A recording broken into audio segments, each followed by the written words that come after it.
Supreme Court. Mr. Speaker,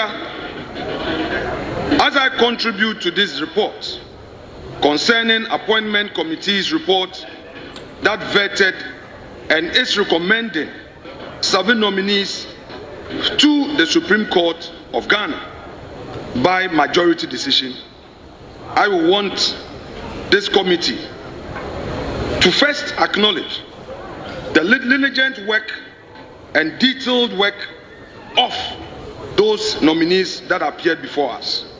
Mr. Speaker, without doubt, these justices distinguish themselves.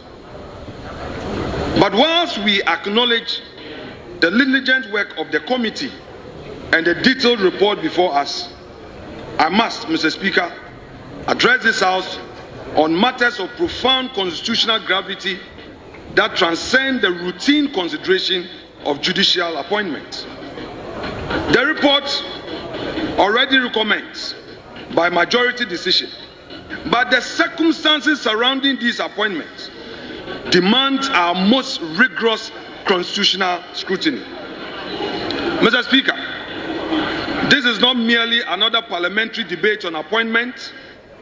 It is a defining moment that will determine whether we remain faithful guardians of Ghana's democratic heritage or become complicit witnesses to its systematic erosion. The very foundation of our constitutional democracy hang in the balance as we consider this report this very evening. Mr. Speaker, I dare say that there is a constitutional crisis before us. Even as we debate these appointments, our Chief Justice sits suspended through procedurally questionable processes that make mockery of Articles 146 and 296 of our Constitution. Let us be abundantly clear about what we are witnessing. It is an executive that suspends one Chief Justice whilst simultaneously installing 7 new justices. Mr. Speaker, is this a routine feeling of vacancy? No, it is rather orchestrating a fundamental reshaping of our constitutional order. And it is the reason why, without any urgency, the report was laid today and government is in a rush to take this report and use its might in numbers to approve them. The confluence of events is neither coincidental nor constitutionally neutral. For the first time in our 4th Republican history, we face the specter of wholesale judicial transformation executed under the shadow of executive overreach. The appearance of institutional capture is not merely unfortunate, it is inevitable and constitutionally catastrophic. The framers of our 1992 Constitution, in their profound wisdom, established a carefully calibrated system of checks and balances precisely to prevent such concentration of power. Article 144 requirement for Judicial Council advice, Council of State consultation, and parliamentary approval reflect deep understanding that judicial independence requires democracy's very cornerstone. Today, we must ask ourselves with brutal honesty, are we faithful stewards of their vision, or we are presiding over its systematic destruction? Mr. Speaker, the breathtaking hypocrisy of our friends in government is hereby exposed by their very conduct. As I stated at the opening of the vetting of the nominees, this government's hypocrisy reaches staggering heights that insult the intelligence of every thinking Ghanaian.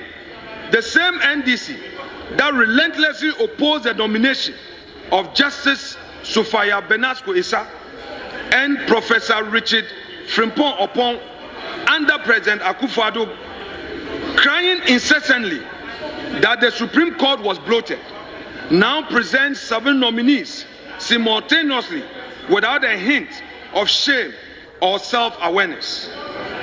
Whereas Where was their fervent concern about the court size when two eminently qualified justices sought appointments?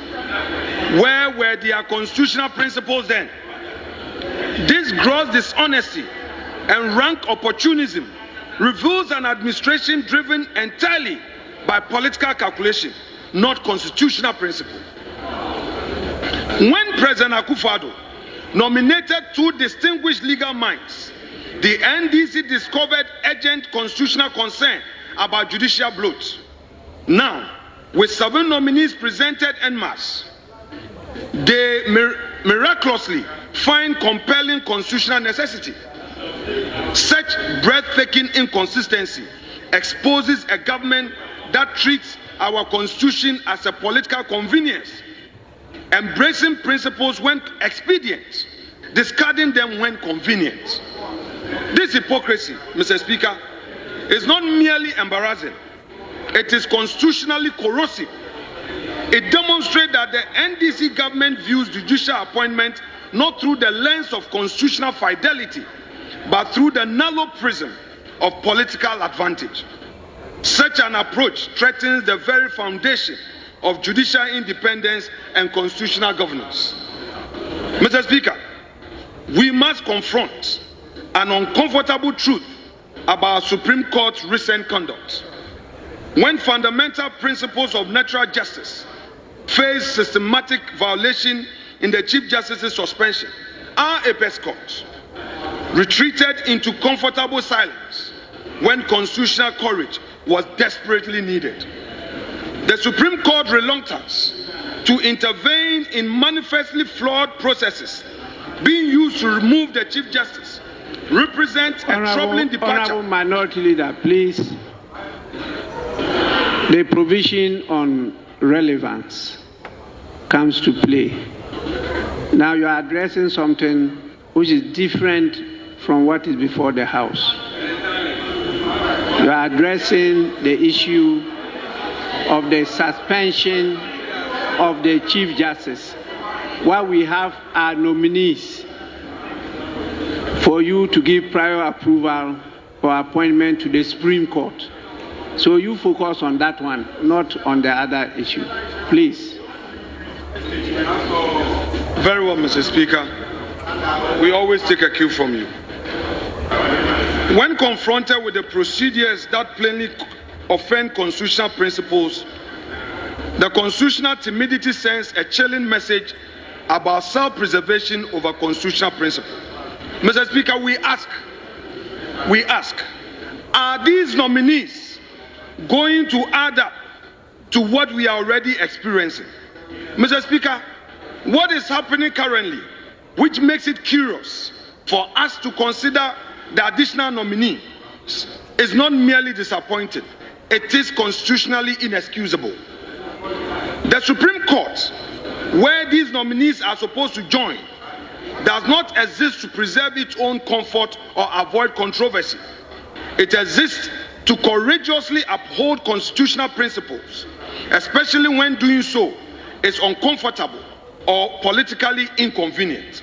The question is, are these nominees ready? Are these nominees ready?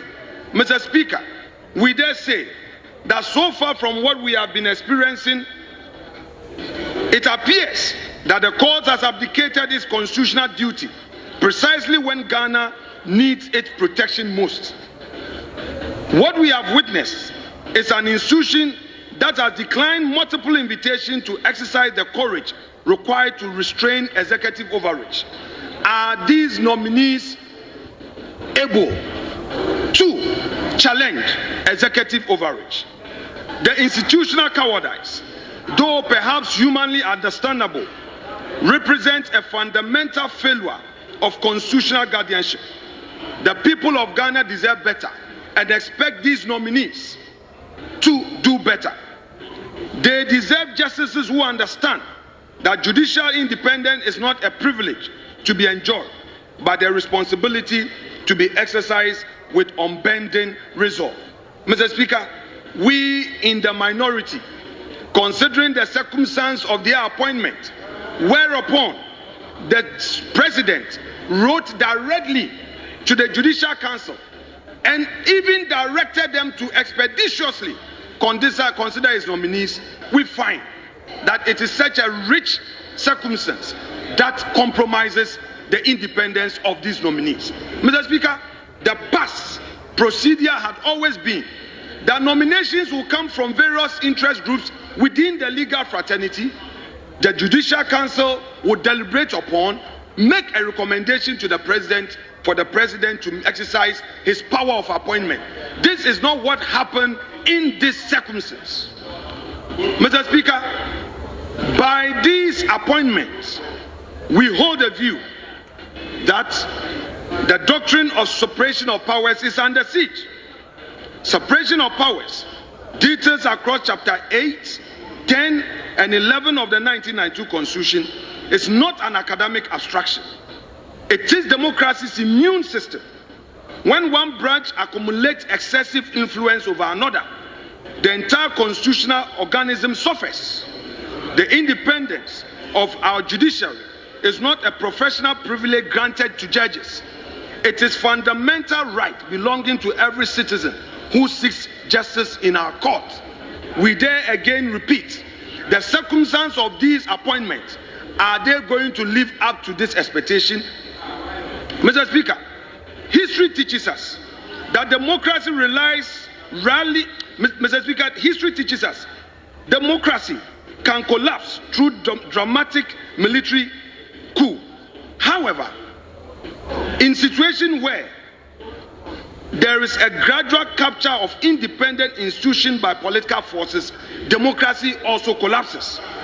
We must therefore vigilantly ensure that the highest court remains a temple of justice, not a forum for political convenience.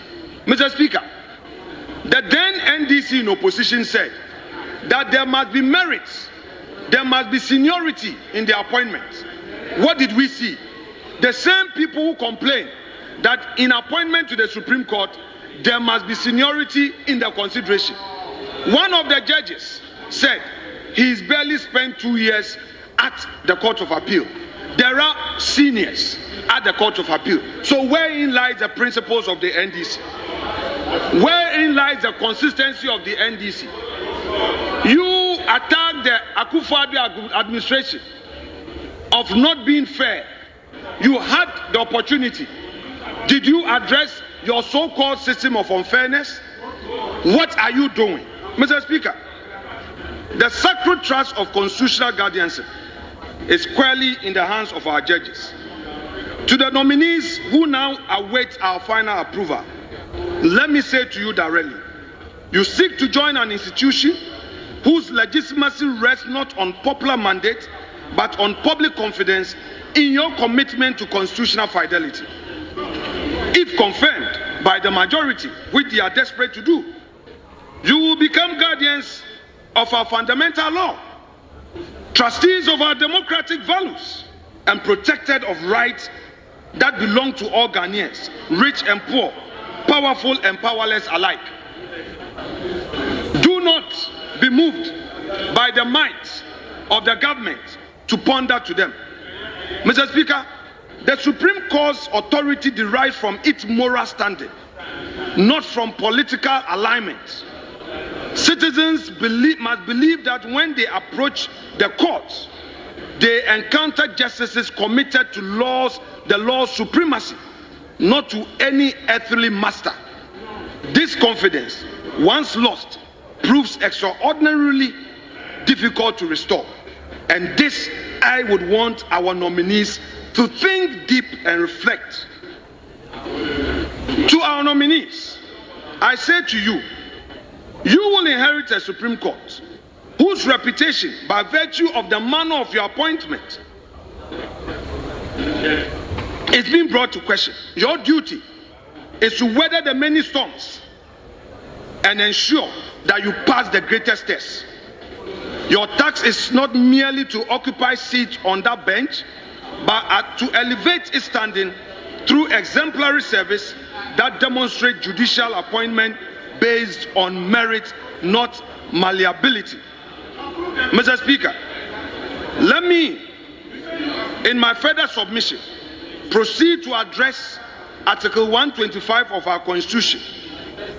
The Article 125 declares that justice emanates from the people and shall be administered in the name of the Republic by the judiciary, which shall be independent, emphasis, independent, and subject only to this Constitution, unquote.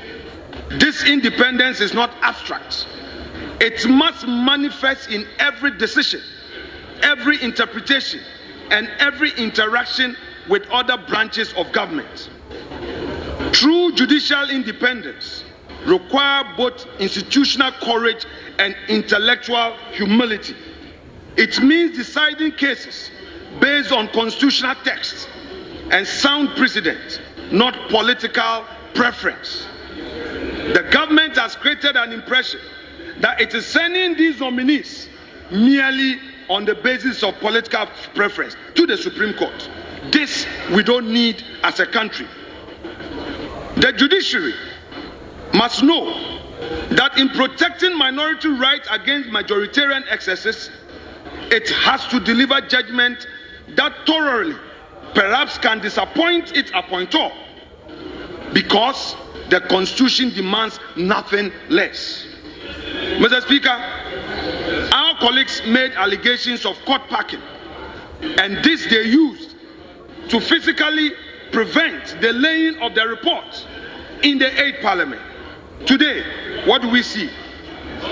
We see a genuine public anxiety about what the NDC is doing, which questions judicial independence. These concerns can only be dispelled through demonstrated commitment to constitutional principle over political expedience. Through words spoken today and judgments delivered tomorrow. Mr. Speaker, we are, however, happy, in spite of our opposition in principle to these nominations, we are, however, happy with views expressed by each of the nominees on Article 66 of our Constitution. Mr. Speaker, each one of them expressed a genuine view on Article 66 during the vetting process. When confronted with their question, all 7 of them made it unequivocally clear that there is no interpretative ambiguity arising from its language. Their unanimous position that, quote, a person shall not be elected to the office of President of the Republic for more than 2 terms, end quote, means precisely what it says, no more, no less. It's constitutionally sound and reassuring. This provision admits of no creative interpretation, and any attempt to circumvent this constitutional limitation will represent judicial legislation of the most egregious kind. We pray that they will put their words into action when they eventually get it. Honorable Minority Leader, once again, I remind you of relevance. The subject matter before us today has nothing to do with second term or third term of a presidential decision. Relevance. Let's deal with the issues.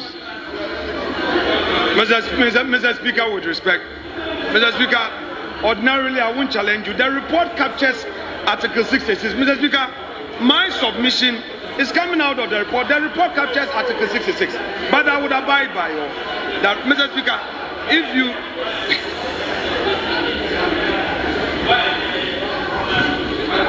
Mr. Speaker, I must remind our distinguished nominees of the solemn oath they took before expressing their views to the appointment committee. They swore to speak truthfully and honestly about their constitutional beliefs and judicial philosophy. The people of Ghana witnessed their categorical statement on Article 66, and they must not be seen changing these views upon appointment to the Supreme Court by the majority. Let me be absolutely clear. The constitutional commitment they demonstrated before the committee must remain unwavering throughout their tenure at the judicial. Citizens can only have confidence if our judges who are before us today get the courage to consistently maintain the views they express at the appointment committee hearing. Mr. Speaker, we as a parliament stand at crossroads.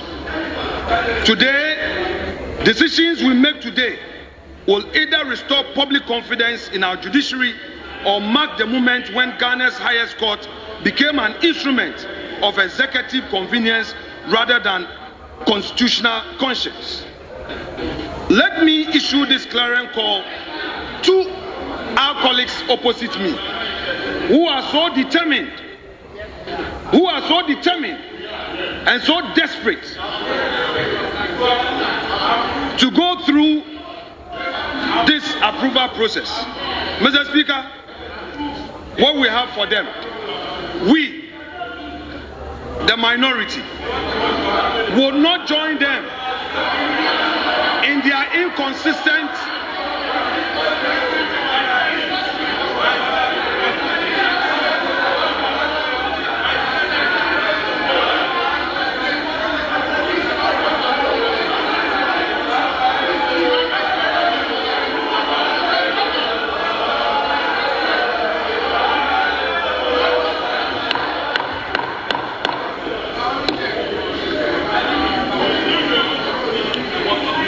Mr. Speaker, please, you may continue.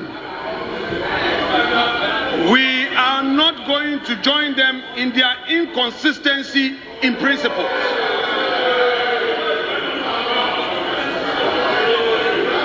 Future generations of Ghanaians will judge their stewardship of our constitutional heritage and complicit in its erosion.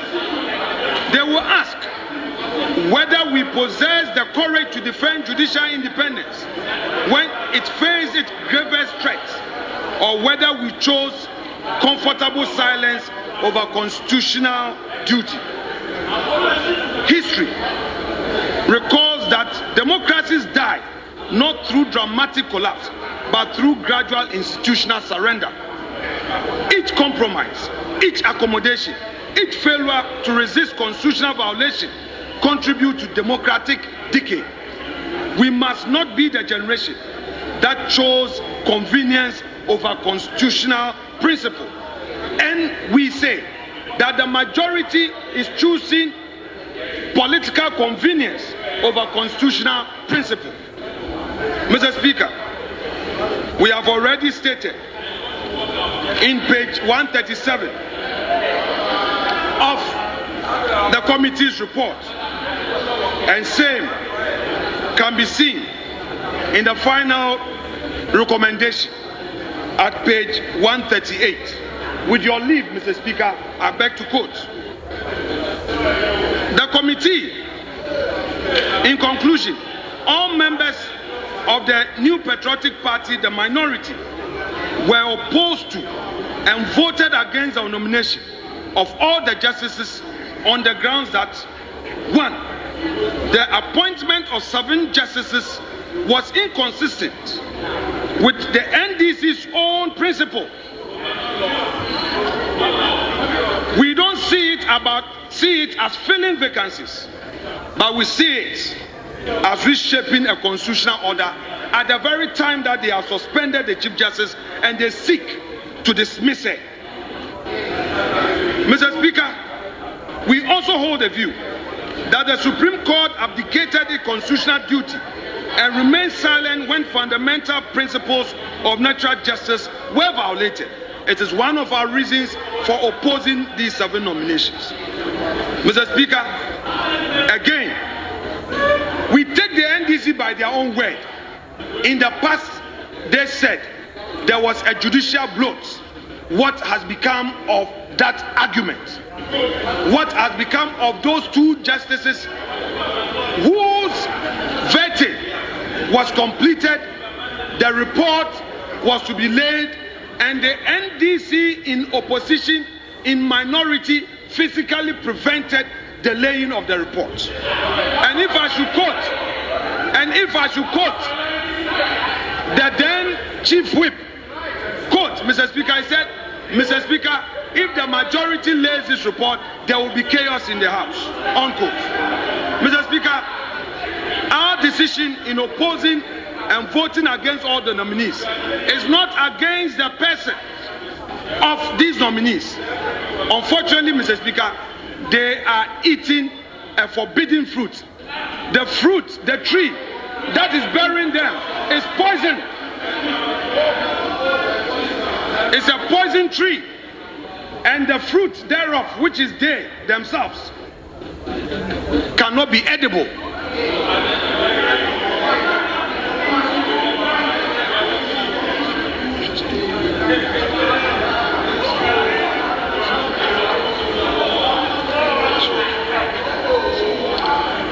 Honorable Minority Leader, may you now conclude.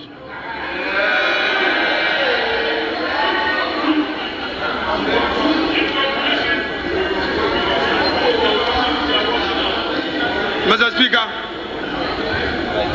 I conclude by saying that whilst we stand to rely on the rules of this House to reject these nominees, we note